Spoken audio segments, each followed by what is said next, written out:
Americans than ever before are turning to food stamps to make ends meet. In Wisconsin alone, the cost of the food share program has tripled in just 5 years. Yeah, but it's not just the poor and the hungry who are benefiting. Scammers are cashing in. Tonight, Fox 6 investigator Brian Polson shows you a federal list of local stores caught committing food stamp fraud. That's right. Since 2005, the USDA has caught dozens of small mom-and-pop stores buying so-called Quest cards for cash. But we found stores at many of those same locations are accepting food stamp cards again. And the feds say there's little, if anything, they can do to stop it. It's a little game called Chase the Ace. Like a street hustler in a game of three-card money. Keep your eye on the money card. Some inner-city grocery stores appear to be cashing in. Oh, sorry, that's the king of clubs. With a little sleight of hand. This is not the competition. It's under new management and it's called the new competition. Okay. They are taking advantage of a program that's supposed to ensure hungry children have something to eat. Thank you, Jesus, that we got food stamps. The USDA's Supplemental Nutrition Assistance Program, or SNAP as it's now officially called, has been helping to feed less fortunate families for generations. SNAP benefits are now delivered on debit cards called Quest cards in Wisconsin that can only be used to buy specific government-approved food items. But Retija Harlan says many recipients get around those restrictions by selling their Quest cards for cash. Because I know some people, they sell their food stamps and stuff, and then the kids be hungry.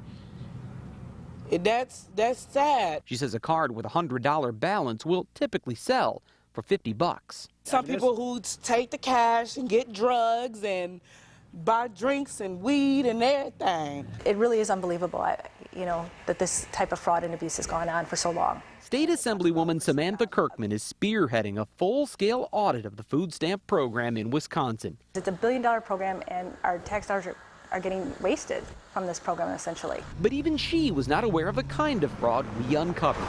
You see, while much of the illicit trading of Quest cards occurs among individuals, our investigation finds some mom-and-pop stores are getting in on the act, too. Through the Freedom of Information Act, we obtained a list of more than 50 Wisconsin retailers that have been permanently kicked out of the food stamp program for fraud since 2005. The most recent was a store called Trina's Sweet Shop at 37th and North. The USDA permanently disqualified the business in December, and according to city records, it's now out of business.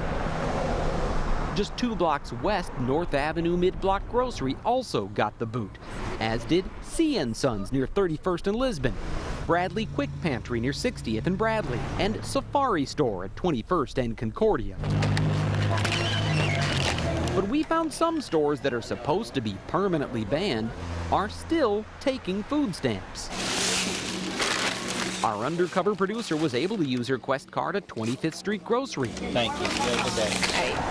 She had no trouble using it at Burleigh Market. And it's going to be on the Quest card, if that's okay.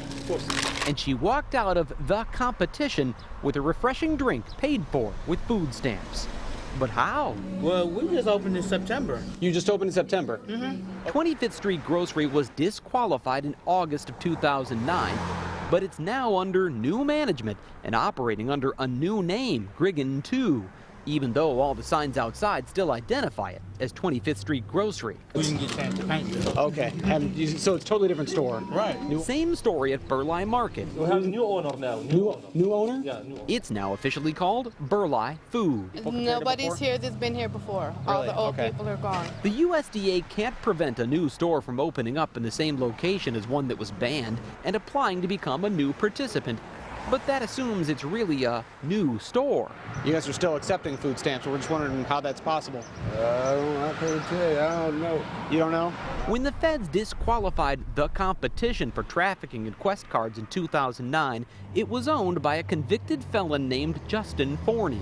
This is not the competition. It's under new management and it's called the new competition. Okay. The store is now owned by a woman named Sheila Wynn. We never met her, but this man who refused to identify himself as anything but Bob says he runs the place when she's not around. I just run it, that's all. You just run the store? I just be here when she Moments earlier, we spotted Bob checking the mail at an apartment at 1917 West Finn. I noticed you get mail out of the box there. Do you live in that apartment? No. So who are you getting the mail for? Who? I was checking the mail, see if was anything in there. But I mean, for who? Because the mail, I'm waiting on the mailman. Right, but who were you checking the mail for? I was checking the mail for me. For you? You get mail at that address? No. We never could confirm who Bob really is or if he's connected to the store's former owner, Justin Forney. But a search of public records shows Forney still lives at 1917 West Finn, the apartment directly above the new competition. It's unfortunate that this is going on. The audit requested by Representative Kirkman is primarily focused on food stamp trafficking among individuals. But thanks to our investigation, she's decided to broaden the scope. Now that this has been brought to my attention, I will give this to the Audit Bureau staff and have them investigate retailers as well. A game of chance. Your odds are 1 in 3. She wants to know if stores like the new competition are really new. All you have to do to win big money is keep your eye on the little green pea. Or merely playing a shell game. The USDA declined our request for an on-camera interview, but a spokesman told me by phone that fraud accounts for just 1 cent of every dollar spent on SNAP benefits nationwide. However, that's based on research from 2005. Since then, the cost of the program in Wisconsin alone has tripled from $351 million to more than $1 billion. And at the same time, the feds have cut back on retail investigations. So some think there's a significant amount of fraud that's going undetected. When they say it was just 1 cent per dollar, that's a significant amount when you look at it. That's still a lot of money. Okay, yeah. So you got this list from the USDA of these 50 stores that were shut down for this fraud.